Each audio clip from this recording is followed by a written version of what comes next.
Okay, so welcome back to the studio.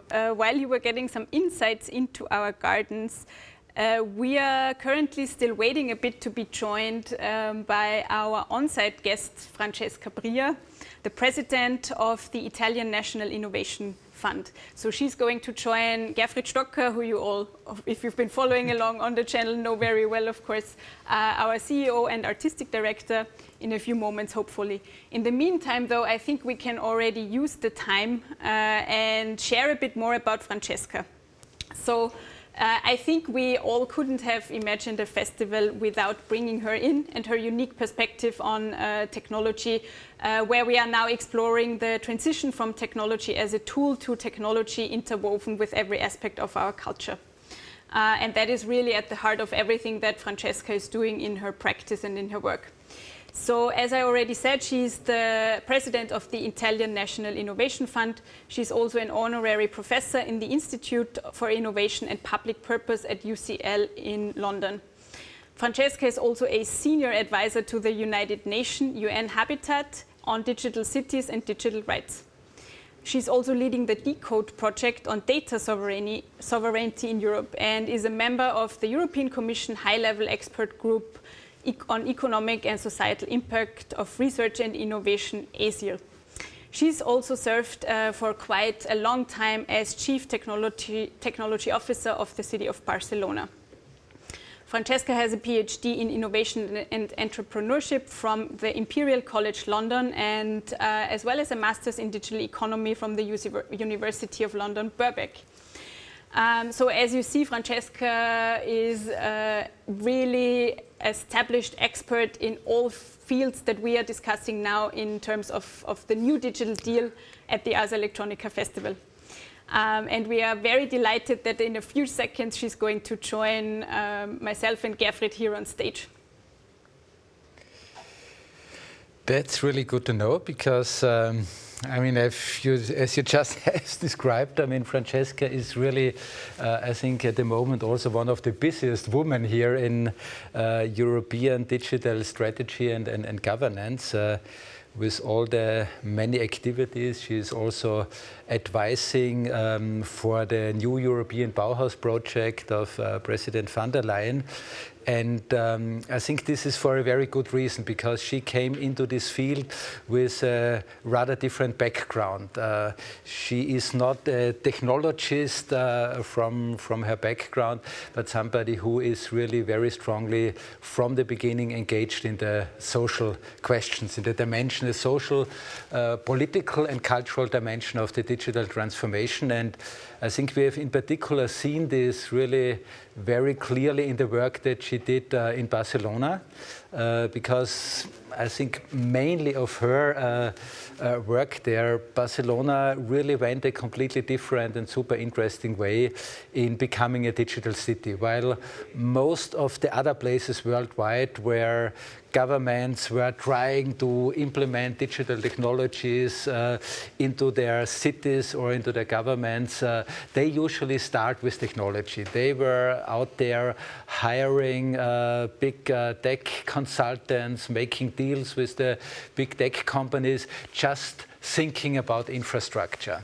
And Francesca really was able to turn around the perspective and really not just in terms of theory and concept, but in terms of practice, to really put the focus from digital city to the citizens, to digital citizens. And because of this, Barcelona really became a very exciting role model for many other cities. And I don't know if she is already connected, so please.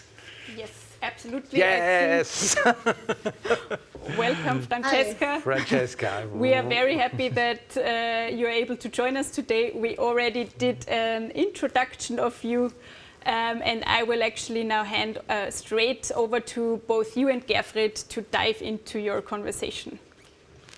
Great. Hello, Francesca. So wonderful, and thank you so much that you're again taking the time to contribute with all your experience and your great ideas to the discussions of this year's Ars Electronica. I was just praising your important role that you played in the development of Barcelona, becoming really an international role model for strategies, how a city can embrace new technologies, digital technologies, without, so to say, becoming a slave of the big tech companies, but really putting people first in their strategy. And I think this brings us totally to the point of our discussion, or where I would like you to contribute a little bit. The topic of this year's festival is the new digital deal. And it's exactly about this. It shouldn't be just a good deal for the companies who can make a lot of money selling their stuff, but it should be a deal that really recognizes what is actually in the meaning of the word, to deal with something. Dealing is something that has to do, of course, with negotiating, but also with the ability to act. And I think one of the big problems that we, of course, have is this super monopolization of the digital world by actually a very, very few big tech companies. We just had another conference today where this came up. 25 years ago, Amazon started. This is the same time when actually the Ars Electronica Center and the Ars Electronica Future Lab were founded. Well, I think we made a nice development, but in these 25 years, Jeff Bezos accumulated a private wealth of $160 billion.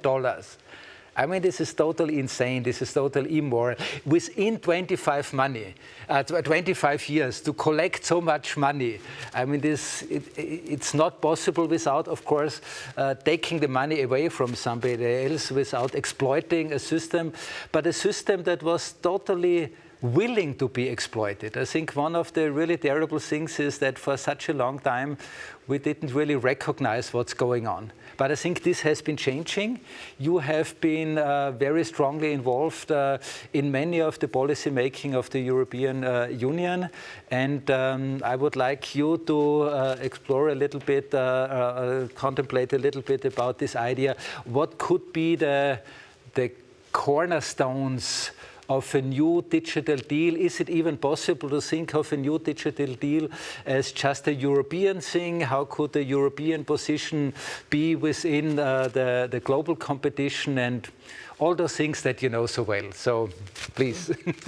Hi, Gerfried. First of all, thanks so much. It's great again to be here with Ars Electronica friends, and I was looking at today's impressive programs and this week work that you've been pulling out again. So congratulations, because it is very inspiring. You've done it again, despite the pandemic, despite everything. So I think it's really a source of inspiration, what's happening there in Linz. So I would like maybe to start actually from what happened in Barcelona, because I think it's helpful when we have this kind of a little bit long-term and high-level discussions about digital sovereignty and re-establishing democratic control over our future, over our life and our data, and the role of technology in our society. I think one of the big gaps that we are facing is that we have been talking for too long to technology experts only, to geeks, to technical people, to programmers, to people that had already the competence to think about technology. And it became some kind of a technocratic conversation for too long. And I think we are now at a point where we really need to be pragmatic and clear with everyone, with citizens, with people, about the very strong implication that this development and the relationship between technology, democracy, and society is having for our life, for our work, for our economy, for our future, and in particular for our democracy. And I think sometimes it really helps to make concrete examples and start from the daily life of people in cities, start from things they really care about. And I think maybe a little story here. When I was called from the mayor of Barcelona, Ada Colau, to come and serve in her administration as the Chief Technology and Digital Innovation Officer, which was a great privilege, of course, and a great challenge. She called me in London. I was in London at that point working for the UK innovation agency, Nesta. And she told me, Francesca, I really want to, I've seen your work. I'm really interested in your approach to technology, but I have a mission for you. I want technology to be serving people, to be at the service of people and society. And also, I want you to be able to explain the so-called smart city to my mother. I want her to understand the value of it and what it means for her life. And it seems like really obvious and stupid what I'm saying, technology at the service of people, and then everybody being able to understand the value of what we're doing. But actually, it was very removed from what the smart city was at that point, because as you said in the introduction, smart city is even a terminology that was shaped by technology companies, and it was really tech first. And also it was about tech companies, of course, becoming the lords and telling cities what they needed. So instead of starting from real problems about the life of citizens that technology may help us in solving, they were starting from technology and then create this kind of technological solutionism. So creating technological problems that you can only solve with more gadgets and more systems created by the tech companies. So there are two, I think, main things about that Barcelona experiment. First of all, is that we decided to do a large-scale participatory democracy experiment.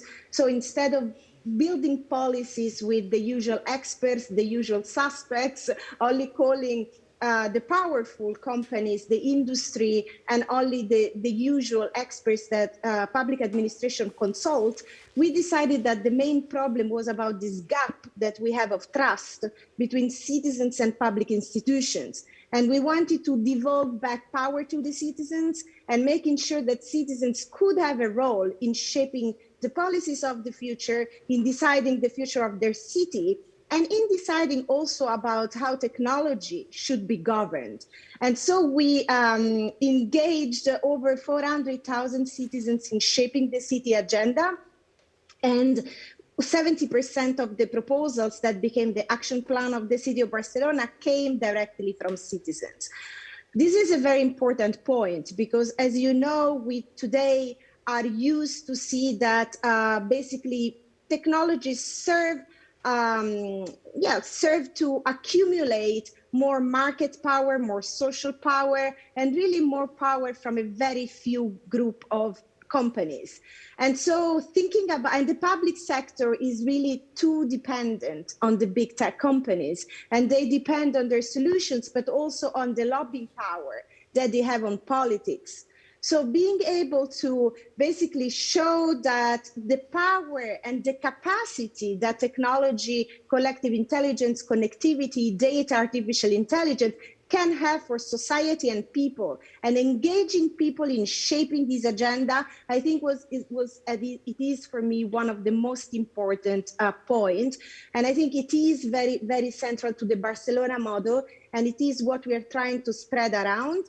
And let me still now that I'm not in Barcelona, let me tell you maybe one thing that I think it's actually really interesting, that we created a digital platform that's called DECODE in Barcelona.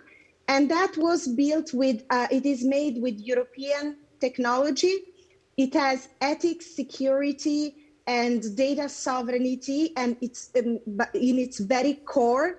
And it is built with open source technology, with free software, involving a community of developers. So this is, and it's scaling up now. It's used by over 80 cities around the world, 20 countries, and it is being scaled at a European level, and is now the platform that the European Commission and the European Parliament and the Council are using for the Conference on the Future of Europe, where it is now one of the biggest democratic experiments in Europe, where we are asking citizens about the ecological transition, the digital transition, the future of work, the future of our society, of healthcare, and asking citizens to really be part of this big transformation. So basically, just to tell you that on the technology level, it is very much possible to build made in Europe technology that are made with ethics, security, sovereignty, and open source technology, and that respond to the European values, principles, norms, and needs. And also that tie into what we need to do. For example, those companies that develop the technology should be able to pay taxes here in Europe where they create value, because they have obviously their users here in Europe and they make money with the data that we produce. So they should be able to pay taxes here. So these are very important points. I will come back to that when I tell you about how I think about the digital deal. But the other very, for me, important thing to say is that we started also, as you said in the introduction, not technology first, but people first and our environmental and social challenges first. So I think during the pandemic, we saw how much digitalization is accelerating inside our life with smart working, distance education, the contact tracing application to limit the spread of the pandemic, with online food delivery and e-commerce that's booming and everything. But so we are seeing that digital technologies are critical infrastructures that underpin essential services of society. Yes, so what we call the welfare state, healthcare, education, transportation, our work in cities, how we are working together, and so on. So this means that the access to digital technology should be a human right, should be a fundamental right for people. At the same time, however, although this is recognized today even in the political debate, we found out how much we are dependent on the digital infrastructure built, managed, and governed and owned by 5 to 7 big tech companies in the world. The majority, of course, as you know, they are from the US, Google, Facebook, Amazon, Alphabet, and Apple. And then we have the Chinese equivalent, Tencent, Baidu, Alibaba, and Huawei. And those companies during the pandemic, as you said, the rest of the economy was in a recession. We're losing money, losing job, of course, much of it because of the social lockdown. But those companies acquire more than 1.1 trillion US dollars. So their market evaluation today is around 8 to 9 trillion US dollars, which is more than the entire evaluation of the European stock market for the first time in history.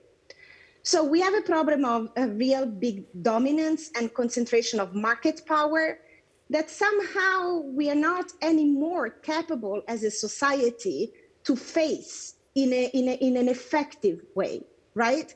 And since those infrastructures, as I said before, they underpin the future of our education, of our healthcare, how we want to live together in cities, how do we want to shape the future of transportation and mobility, access to housing, and so on. I mean, this is a real question for our society.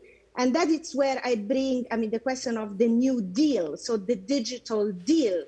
What it is today, it is really to reshape a new social pact in society, which thinks about the future of work, the future of education, healthcare, how are we going to shape our cities with the net zero target that we have in order to face climate change and the ecological crisis, how are we going to redistribute wealth in society and the value that we produce, and how are we going to reestablish democracy, which is in crisis because of the continuous, push that we have from populism or right-wing extremism.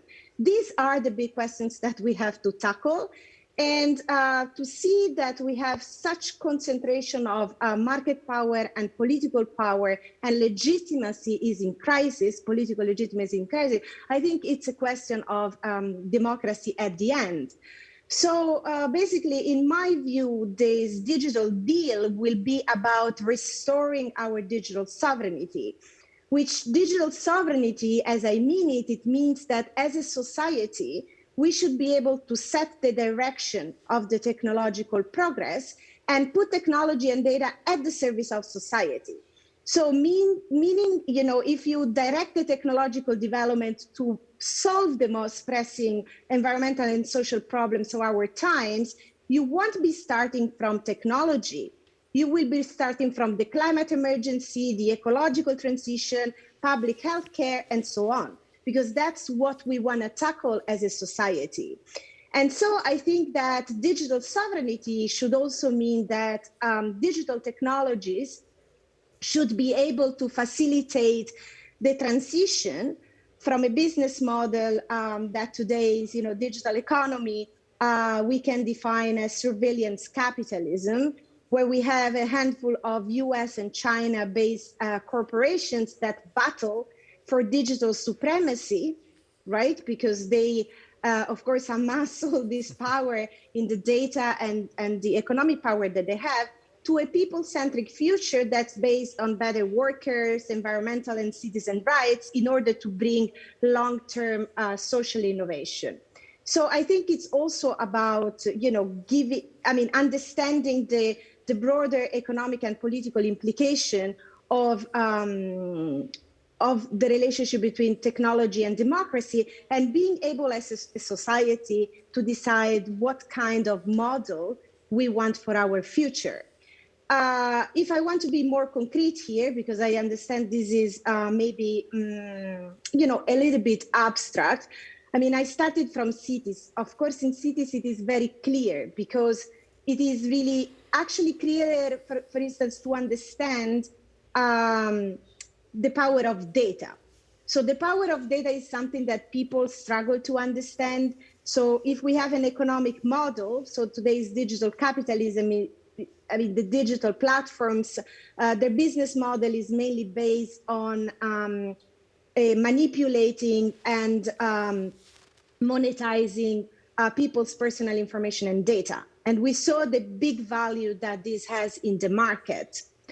Now, if you are in city, you understand that if you do not have access to data, it's going to be very hard, for example, to tackle climate change, because you have to be able to measure environmental data, to measure the impact of pollution and CO2 emissions. You have to be able to measure noise, to understand how much green spaces we have, to monitor mobility in real time, because we want to move to an electric, shared, and more sustainable mobility model. We want to optimize the use of energy. So we need to make sure we know how much energy we are spending and how much our built environment is, how much energy our built environment is consuming, and so on.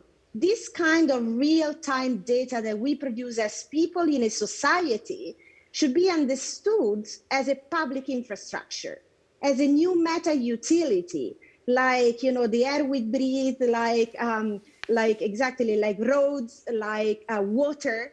And so we can understand that today data is a real public good. And we need to be able to create public value, so to use data for the public interest, to fight climate change, to reach a better connected, sustainable electric mobility model, to have affordable housing for people, so that, you know, we move away from this kind of short-term rentals a la Airbnb, you know, for better democratic participation of citizens. So these are concrete ways in which this data can be leveraged and we can maximize its public value. We can also, if we use a model that protects people's sovereignty and protect their privacy, their fundamental rights, give them back control over their data, then it's people themselves that can decide what data they want to keep private, so they can use strong encryption. And we can say encryption is a human right. You need to understand the value of cryptography. We have fantastic cryptographers in Europe that can explain it to citizens. And then citizens can also decide what data they want to share, with whom, and on what terms. So this is a real new social pact on data, where the data is shared and mobilized for the public interest, creating public value and solving real problems. We can mobilize the power of startups, of developers, of creative people, of artists in order to create new applications and services. But the wealth and the value remains with the society and with people that are paying taxes. Because otherwise we risk to be paying these companies 2 or 3 times. We pay the taxes, so we will need to get back services with the added value. So, we are already paying for those services when we pay taxes. Then we are paying to those digital platforms because we are paying with our data in exchange of so-called free services. And now we are also paying for the artificial intelligence services that they're selling back to us, that they can only do because they have our data. And we are becoming a kind of digital colony because we rely on 5 to 7 big tech companies in the world to create the future services for society using our data that we need for a society to basically produce the solutions forward-looking that will lead us to a carbon neutral, more sustainable, more democratic digital society. So I don't know you, Gerfried, but I see a paradox here. So basically this digital deal should mean that we have to regain back our digital sovereignty. And of course, this is not an easy task. And maybe we do have an important, a great opportunity now in the post-pandemic era to show for Europe as well that, we have usually this kind of world where our digital future can only look like the big tech from Silicon Valley, so the surveillance capitalism model of the Silicon Valley big tech, where, in the long term, maybe only an oligopoly, a data oligopoly will start running transportation and healthcare and education. So I think it's not very good for democracy. And then we have the other model that's coming from China, the big state. So big tech versus big state. And this big state looks more and more as digital authoritarianism, where, people are deprived from their liberties and their fundamental rights. I think that both models are not really working for democratic societies, and we should be able to put forward a third way, which I've been calling bid democracy, putting people's fundamental rights, citizen participation, data democracy, and technology at the service of society and the green transition as a framework. And as you asked at the very beginning, I don't think it's going to be a European thing. I think here in Europe, we could shape this new digital deal. We could say, as we have done with the GDPR, with our data protection regulation, this is looking like a new constitution for the digital age.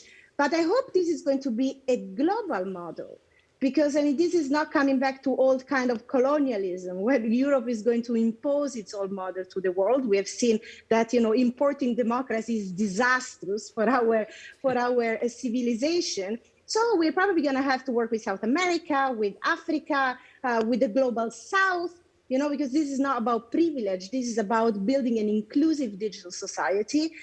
And so I think it's going to be a global and a multilateral task. And I don't know how much time we have here, and I don't want to go. I think I spoke a lot, but obviously, in my view, it is absolutely clear that to do this as Europe, we cannot only be seen as the big regulators of the digital age. We cannot only tax the corporations, work on antitrust, do the GDPR well, and give more rights to the gig economy workers. This is great, but this is not enough. We need to build our own industrial strategy, digital industrial strategy, and have our own technological and scientific capacity. We need to be building our technologies made in Europe. And this, we know it takes a lot of investment and a lot of capacity here at home. And it is going to be also about democracy. So it's going to be about, against fake news and against disinformation online, but also really regaining democratic control of technologies and reconquering the electronic public sphere. So lots of big challenges there. But as you can see, I keep optimistic. I think that's a very important point is, of course, this issue of sovereignty and coming back to the digital deal. Of course, a deal should not be the next best commercial deal. It's not about a money deal. It's about a negotiation. But of course, to be able to negotiate, you need to be able to take your place, your seat on the table where things are negotiated. And you pointed out already a very important direction, which is building our own infrastructure. Because when we look at the numbers that you also mentioned, that the market capitalization of the big tech in US and China already outcompetes totally Europe.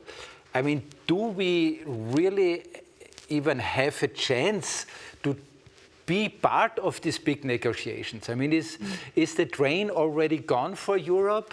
Do we really still have a chance? Well, look, I think we tend to all the time underestimate the speed of this technological revolution. I'm not saying that this is not happening at speed, it is, and probably as we've seen it's different from the other industrial revolutions, but I think we can only see the real value of this when it spreads through society, when it's changing the way that, the old sectors of the economy work, when we have, we also cannot afford to digitalize the world in a dictatorial way. As I said, digital authoritarianism, this is not going to be working for Europe. We cannot afford to leave people behind in a very dramatic way. We're going to have social unrest and social conflict everywhere, as we have already seen, by the way, with the ecological transition, that when you leave people behind, you basically have a lot of conflict. So you need to redistribute the power. So I think we do still have a chance when now we are at a point where digitalization, it's not an end in itself. So you can have your biggest quantum computing and AI, which is the most, incredible scientifically in the world. But at the end of the day, you need to show how this is changing education, healthcare, manufacturing, how this is creating this kind of a new ecological transition that we need. And this takes a model. This takes a societal model. We need to have a vision about what kind of society we want to live in. And I don't think we want to live in a society where we have a plutocracy, basically these billionaires which are deciding everything for us. Right? I don't think this will be a model. And so we have to put forward, I think Europe is still on time to basically be, showing this kind of experiments, how it can be done and growing them at systematic scale. Growing them at scale. Yeah. And that's why I insist that, if you look what cities are doing, that's a coalition of cities that can develop this kind of new experiments, solidarity-based digital infrastructures that work in a different way. It is, for me, the way to go.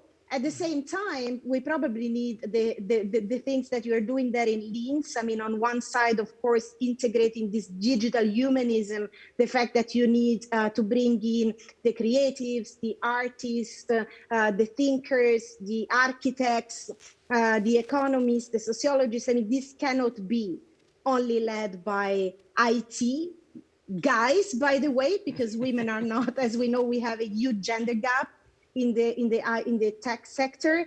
So one thing is about this kind of new European Bauhaus idea, that we are building a cultural movement and that we need to mobilize all the talent of society, and it's going to be transdisciplinary, and it's going to have, some very strong cultural ideas and a cultural movement at its core.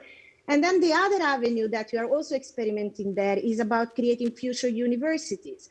Future institutions that look like, as you said, we need this big collaboration between academia, universities, industry, and society. And maybe we need to now, it is the time that we reinvent a model for technology transfer with a societal objective, so that we are thinking holistically about this digital transformation, and that this digital transformation, it's really about building this digital deal from the very beginning.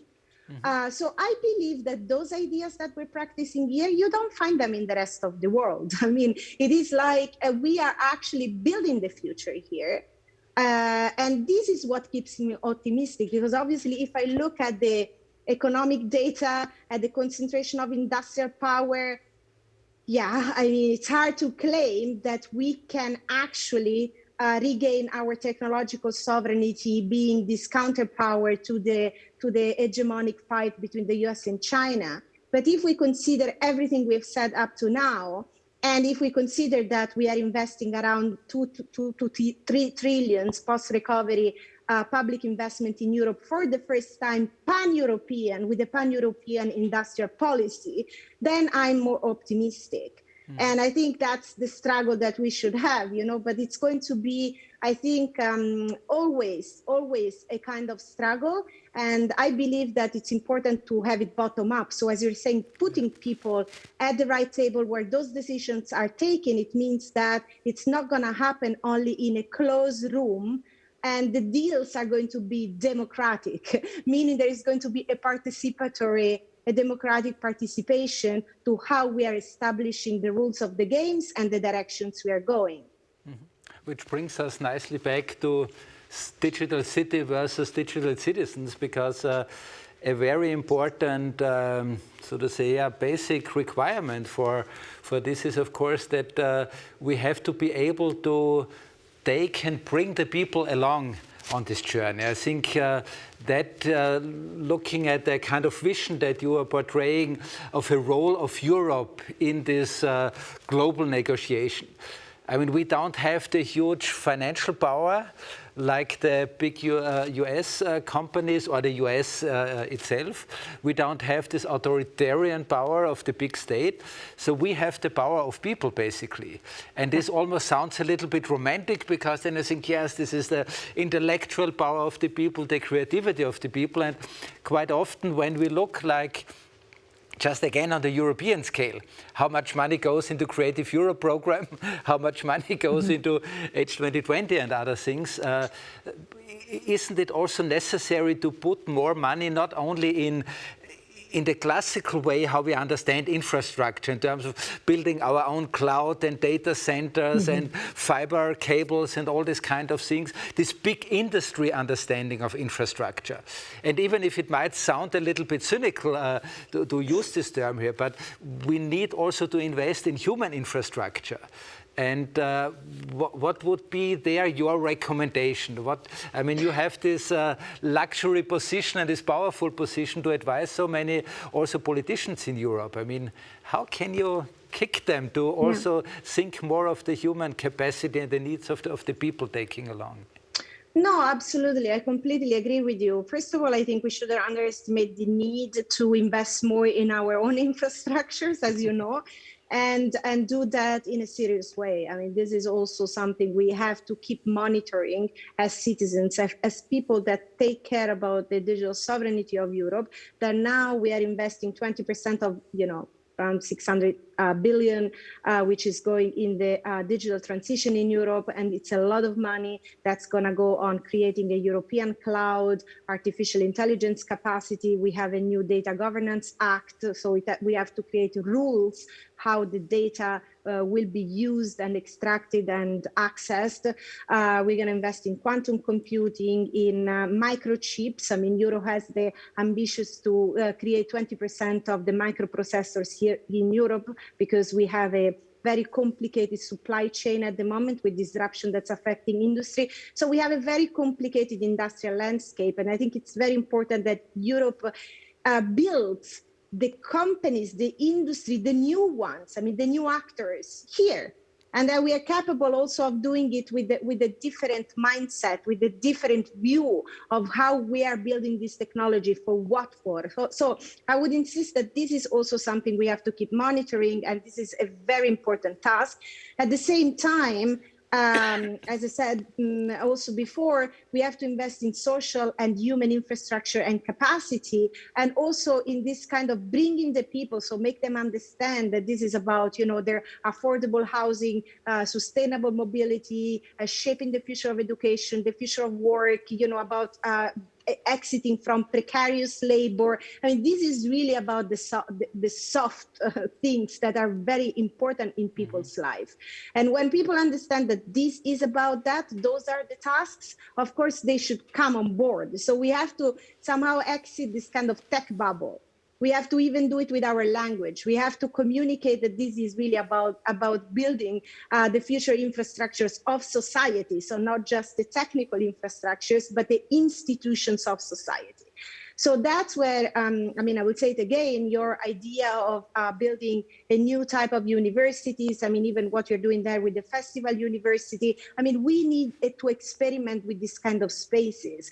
I mean, one time I worked with my friend Niklas Mack from FAZ, from Frankfurt Allgemeine Zeitung, on some concept. He said, we need a new Centre Pompidou for the digital age, which is going to be a new public space that's something in between a museum, a library, a laboratory, where people are going to learn about the potential of data and artificial intelligence for decision making, the potential of these technologies for society, how it's affected, what is the balance of power, what's the economic model. So instead of hiding those data centers in some kind of remote places, all owned by these big tech companies that are not accountable, that are not elected. So we are shifting the locus of democracy from elected accountable parliaments to server farm and executive boards of big tech companies. This is very dangerous. If we create those kind of public spaces, almost bringing back those kind of infrastructures that are both social, human, and technical at the center of our cities, as you're actually doing at Ars Electronica. I mean, you have a space where you teach about artificial intelligence, where people can experience what it is, get in touch with the fundamentals. You have great exhibitions about There Is No Planet B, where you talk about the ecological transition and the climate emergency. Those kind of spaces have to become, we have to expand that. And make them become, a new public spaces for this digital deal, for the transition towards digital sovereignty. I mean, something along those lines, we're going to have to replicate those experiments across Europe, I think. Great. I need to ask Christina, how much more minutes do we have? Are there any questions from the audiences? I get 5 minutes. Hey, cool. This is wow. really something. Because I think you touched a very important point, and this is, maybe also putting it a little bit critical, just to think in alternatives. Your example that you mentioned was, build a Centre Pompidou for digital transformation. And of course, in particular, the French Centre Pompidou is and always was also expression of, well, in Paris we make the big flagship of it. Or also this new European Bauhaus. I mean, I'm totally in favor of this kind of things, but what would be better, to think of something like Centre Pompidou or CERN or big Bauhaus, European Bauhaus, or rather a kind of decentralized structure to say, some small centers. And this is why I compare it with Ars Electronica, because this is a 200,000 inhabitant city. So our facility is comparably small, but comparably agile and comparably also very much focused on really serving the local community. So maybe it rather would need a kind of decentralized network, but then again, can a decentralized network actually function without some powerful sources of inspiration and, of course, also contributions for the budget and things like this? So what would be your take on this? Well, my take is that we need both.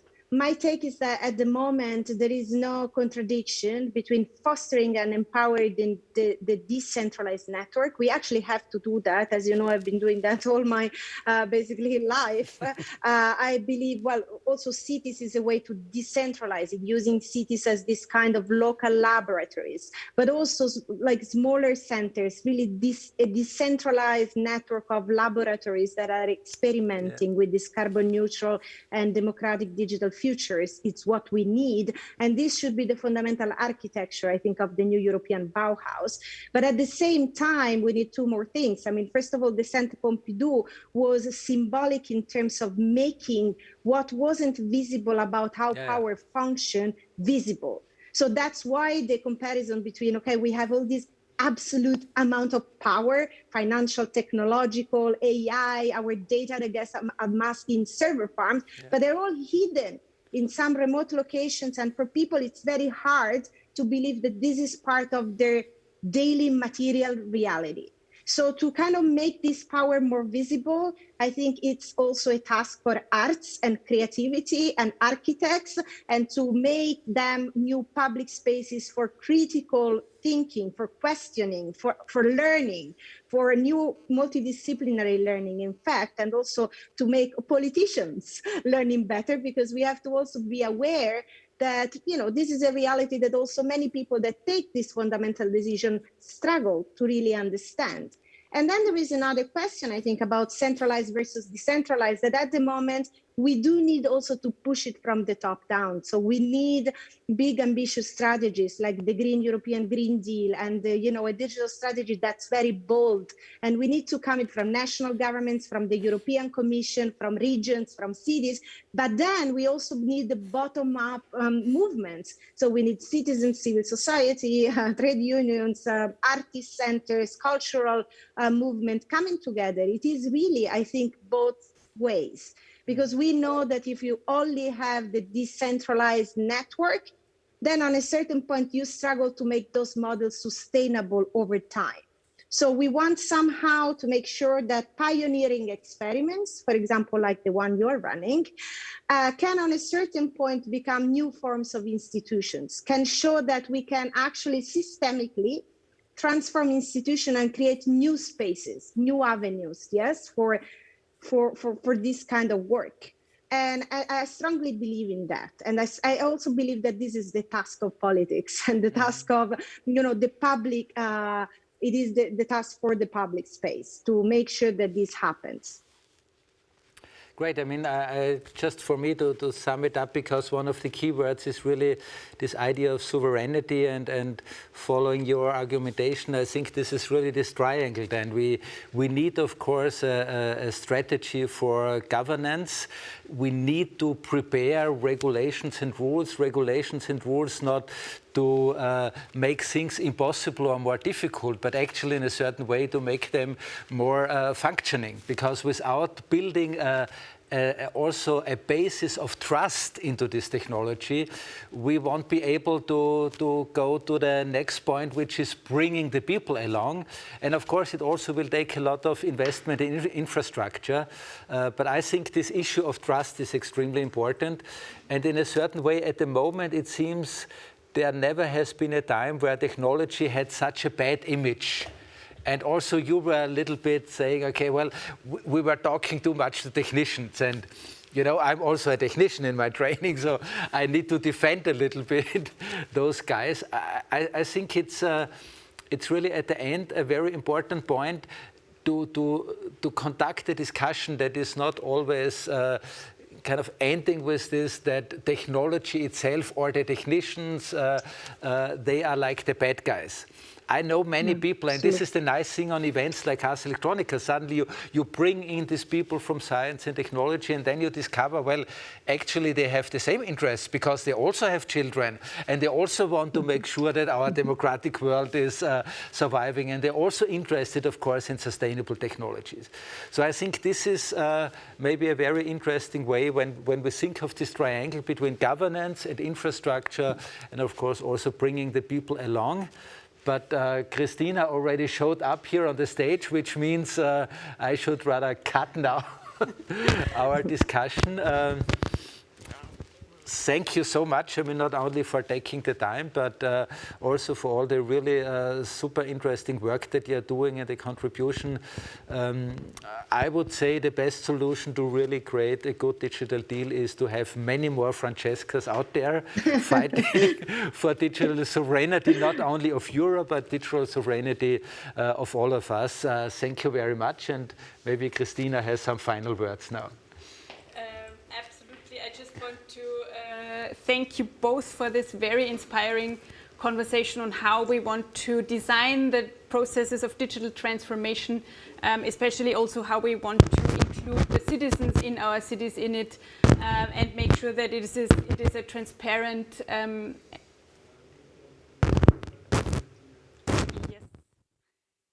that it's a transparent, transformative process for all of the involved. So thank you very much both for joining us today. And now we Thank you very much. Bye-bye. Thanks. Goodbye, Francesca.